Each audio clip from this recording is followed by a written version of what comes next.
तर पब्लिक, आज आपल्याला एवढ्या मोठ्या ऊसाला पाणी पाजायचं होतं आणि ती कसं पाजलंय त्याच्यासाठी ब्लॉग पूर्ण बघा. तर कसं काय पब्लिक, मी तुमचा लाडका इसडी. सगळ्यात पहिल्यांदा रानात येऊन पाणी पिलं तर पाणी धोधच येत होतं, त्याच्यामुळे पाणी काय पाजायचं लवकर होणार नव्हतं.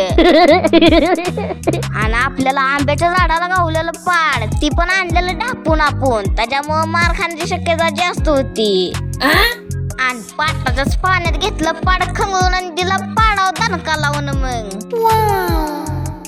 भावांनो, आज आपण आलो इकडे ऊसाला पाणी पाजाया. थांबा तुम्हाला ऊस दाखवतोस, पण आणि मुरमाचं रान आहे, त्याच्यामुळे मला काय दारी धराय ना ती, त्याच्यामुळे चुकलं माकलं तर मानून घ्या. दार धरसवर का असं पाणी निसटून जातंय बाहेरच.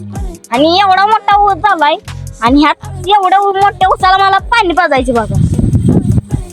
आणि मी तर बन सगळं भिजलूया, कारण असल्या उन्हात गारगार वाटलं पाहिजे. कारण सूर्याला पण एक बायको पाहिजे होती, तो लईच तापतो या बायको नसल्यामुळे. तरी सूर्या दादाला आपण मानून घेऊ. पण इथं माझं दारी धरून आतडे घ्यायला आले ती आतली. आता आंब होतं 2, ती पण खाऊन टाकले ती.